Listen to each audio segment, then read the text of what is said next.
My first astral strikes. It is rightly said, live and learn. I never thought I could learn something so serious again. I remember practicing wrestling in my youth. I liked it. But then I grew up and work, family, and children took over. In short, I had to give it up. I had no time to wrestle. However, my love for various martial arts remained. I tried to instill these feelings in my children. My son is growing up now. He decided to take up karate because, like me, he loves watching movies about karate fighters who demonstrate power, technique, and monstrous speed on screen. He especially likes Jackie Chan.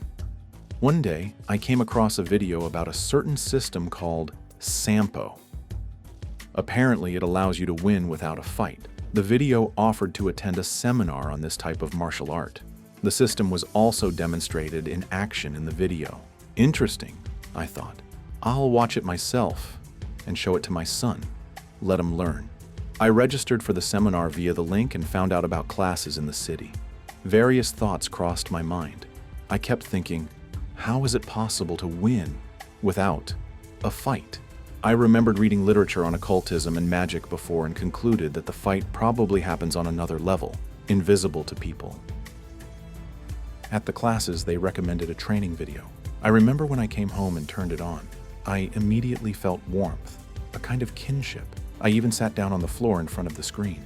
At the beginning of the video, it was explained that the recording was charged with a special power and that unexpected abilities would start to manifest after watching it. What abilities? Not clear, I thought at the time. Then, as all thoughts stopped and I stared at the screen, a man performed a dance, unlike anything I had seen. It was either shamanism or martial arts, a kind of trance. Then there was a quick change of frames. A person in ritual clothing made a half strike with a powerful shout. Suddenly, all the candles went out. A shiver ran through me. Then I saw a man with a black blindfold being attacked from all sides by fighters trying to deliver painful blows.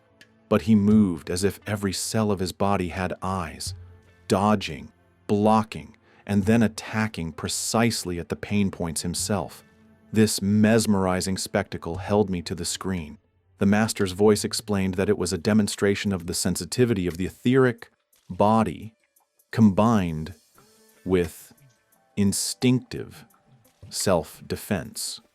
It was detailed how this ability develops. Then there was another quick change of frames. The trance dance began again, accompanied by incredible music. I increasingly felt like a participant in what was happening on the screen. Again, a person in ritual clothing, moving unusually as if very heavy, came on stage. Opposite him appeared aggressive-looking guys with chains and knives. They clearly intended to attack. I looked at this person and suddenly felt that despite his stillness, something was moving within him. I felt that something was about to ripen, something was about to happen. And suddenly, with some inner vision, I saw a blasting wave flying out of this truly great warrior at the speed of light. The guys in front of him were paralyzed, their weapons falling from their hands as I heard a piercing scream. Chains and knives fell with a crash, and the man in ritual clothing bowed. The voice in the film explained what an astral strike was. It turns out that such a strike can reach hundreds of kilometers. It hits the body's energy centers, paralyzing the opponent's will. In case of a complete aura breach, it can cause a blackout or death. Depending on the karateka's intention, the opponent can be paralyzed, put to sleep, subjected to willed commands, or even won over. If someone had told me this before, I wouldn't have believed it. But here, I saw it clearly. It was all true. I felt the voice in the video was speaking the truth. Just then, the doorbell rang. I paused the viewing. I opened the door to see my drunk neighbor. It was clear he came to borrow money again, although he hadn't returned the previous debt to my wife. I looked into his eyes and felt that his thoughts were not good. Yet, I shook his hand. He took my hand and was about to say something, but as soon as he touched me, it was as if he got an electric shock from my palm to his. The neighbor's whole body shuddered and he seemed to fall into a trance. He came out of it and with an apologizing voice, said, "I will stop drinking, I really will." Then he turned and left, and I continued watching the video. There were many more amazing things shown and told in it. One must watch it. The thought of the neighbor wouldn't leave my mind. Did it really work? Was it some kind of energy? I thought. I need more confirmation. I decided to test it on my son. He had exams coming up. So I suggested to him that he watch the video before the exams and then take them. He did just that. Like me, my son couldn't take his eyes off the screen. My son is usually weak in his studies, but this time he aced all his exams. Soon, word spread that my neighbor had quit drinking. I didn't believe it and went to check. I went to his house and saw him playing chess. It was clear that he had changed. He was no longer the old alcoholic. A decent person was sitting there speaking politely. I was delighted and rushed to watch the video again. The second time I watched it, I noticed that it mentioned a seminar where all this was taught. I couldn't hold back any longer. I gathered all my resources and went. The road was long. I decided to test the knowledge on myself first, then let my son learn it. It would be great for a good cause. I was on the train, anticipating new discoveries. As I got close to the seminar venue, some men in the railway carriage got drunk. An argument started. The men were big. The tension was rising. A fight is about to start, I thought. Then something turned on inside me. I had never felt this before. I felt I had to do something. My body moved towards the conflict. My thoughts quieted. Something inside seemed to seek a way out. I said, "Men, are you disgracing yourselves? Deciding to beat each other over nonsense. Are you some wild beasts? Now disperse. It's time to sleep." I looked at them and was surprised. The men quieted down, thought, exchanged glances, and then, as if completely sober, went to sleep. One of them came to me and apologized. I suggested him to go to sleep too, then returned to my seat, reflecting on what had happened. Soon I concluded that the power confirmed the righteousness of my chosen path. So I decided to be very attentive at the seminar, not to miss the main thing. Upon arrival, the first thing I saw was a couple of dozen men and women of various ages, like me, who came there to learn. I was surprised, firstly, by the considerable number of women, and secondly, by the number of mature people older than me. As I soon found out, 5 of them practiced martial arts and worked as trainers. I soon met a woman around 45. She told me it was her second time at the seminar and that she was crazy about the Sampo system. The woman was energetic, confident, and very talkative. Later, I learned that she had taken control of all the criminal groups in her area. Not bad, I thought. But I decided I would find a different application for this art. Soon, 2 people approached us, who looked no different from the others. They had been standing nearby for a while, but for some reason, no one paid attention to them. Glancing at everyone, they briefly and clearly told us to follow them. We went to a room where people in white clothes, with mystical symbols on their chests, were already present. There were 3 of them. As we settled on chairs and put away our things, I noticed how these people moved smoothly, yet quickly. We were handed questionnaires with questions to answer and more detailed seminar programs. The topics were incredibly interesting. I thought for a long time before writing the answer to the question about the goal. Suddenly, something suggested the answer. I clearly understood and wrote that I wanted to master the Sampo system, to open a school for troubled teenagers upon returning home. We were writing answers to the questionnaire when the teacher appeared. He immediately brought a state of majestic calm and wisdom. The teacher had a very expressive appearance, but was of undetermined age. Sometimes it seemed he was an elderly man with strong ascetic facial features, and other times he looked young and extremely energetic. Everything started with a prayer, followed by a very serious conversation. He emphasized the special importance of this seminar, our non-random selection by the higher mind, and the need to open our souls and hearts. He talked about disciples who had already managed to develop extraordinary abilities in previous seminars. Some of them were present in the hall, but this was just the beginning. We all were to become warriors of light, knowing no defeats. After this introductory lecture, we were taken to the seminar. The venue turned out to be a villa in a pine forest. We all settled in comfortably. It was pleasant to know that our classes would be held outdoors in such a beautiful place. The daily schedule at the seminar was almost Spartan. We woke up early in the morning, followed by a warm-up based on an ancient Eastern system of activating vital energy, and then breakfast. The food at the seminar was always vegetarian, consisting mainly of various grains. This is very important for keeping the capacity of the etheric energy channels high.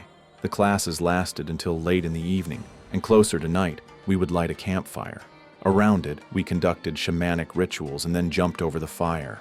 When the fire burned down, we walked on the coals. From the very beginning, a certain courage and confidence settled in us, knowing that the power was with us. One student, after reading the school's mantra, even rolled on the hot coals with his bare torso. By the second day, I no longer knew what to be more surprised at.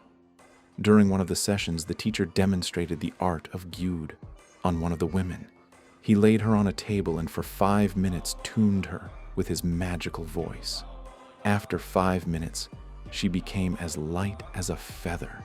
I lifted her with one hand and laid her down on her lower back. Thus, we witnessed that all physical laws recede when the laws of the spiritual world are activated. All the classes at the seminar were structured so that lectures and calm meditations alternated with dynamic exercises. As a result of this alternation, we never felt tired or lost concentration. On the contrary, with each day we had more energy. Our minds became clearer and our hearts kinder. More teachers, about whom my spiritual brothers and sisters had told me a lot, arrived. Additional classes were organized. We signed up for various individual practices. Some learned to manage energies, while others studied the art of lucid dreaming and so on. I signed up for a special initiation into the Warriors of Light with the most mysterious teacher for me.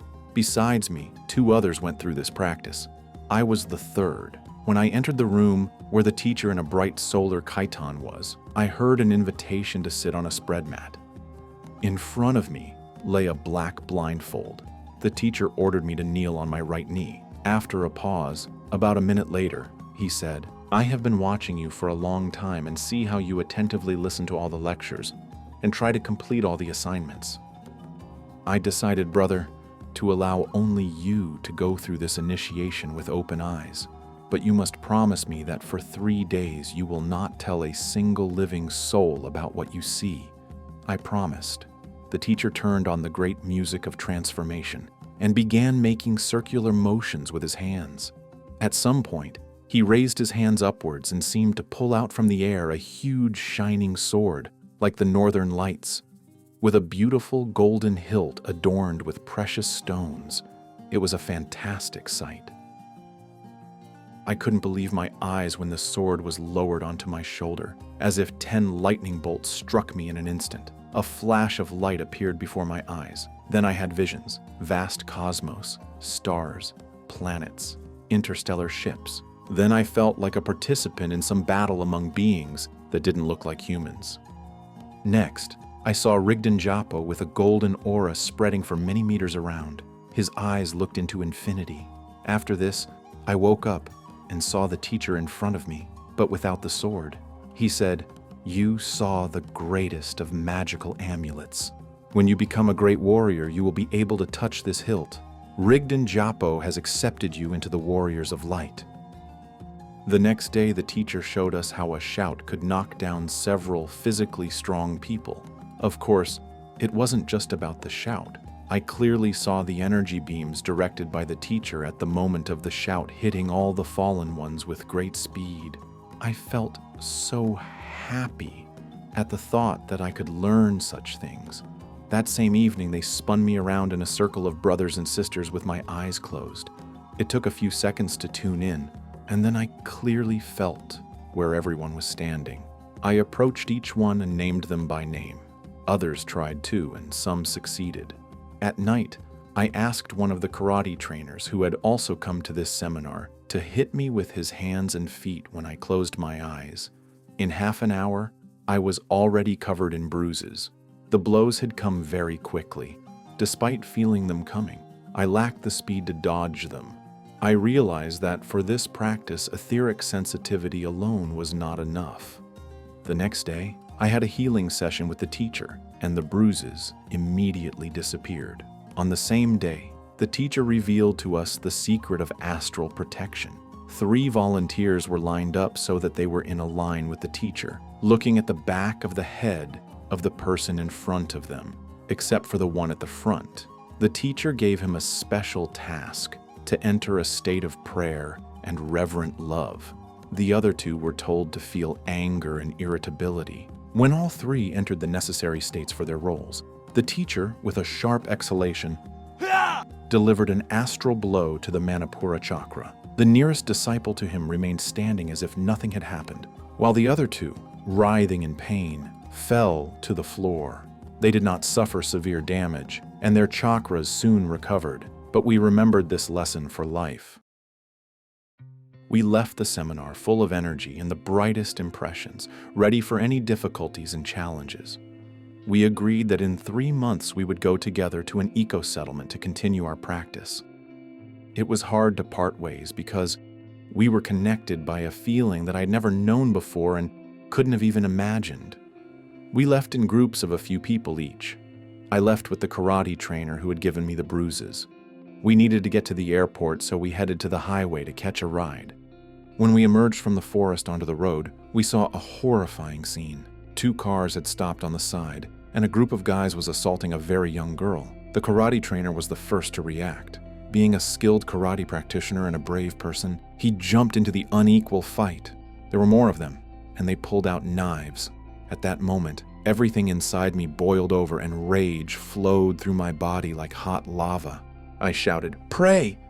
The hooligans probably thought I was crazy, but the karate trainer understood me and instantly switched to a state of love. With all the power left in me from the seminar, I unleashed a torrent of energy from my Manipura.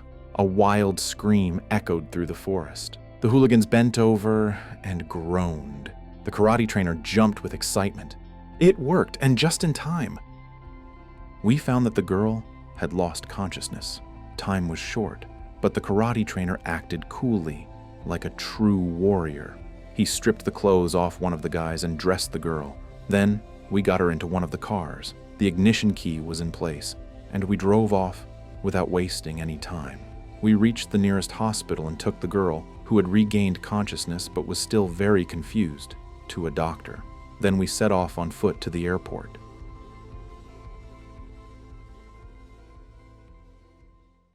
In our extreme times, when the fate of the entire planet is at stake, it is crucial for the knowledge of angels and benevolent spirits to spread as quickly as possible, globally, and reach thousands of people. In this way, we can change the future of all humanity. Which is why we are addressing you, dear soul of light. Spread the knowledge about our wise books and films. Share links to videos or cartoons. All of this is available and free. Invite women to individual practices, webinars, and seminars. And the Great Spirit of Light will help you and your family. It will direct an enormous amount of energy to fulfill all your desires. Benevolent spirits and angels will assist you and your loved ones in all matters. A thread of light and love extends from your heart to the hearts of thirsty women, and the creation of good and the dissemination of enlightened knowledge throughout the world begins. Become part of the mission of light. Help people, and God will help you.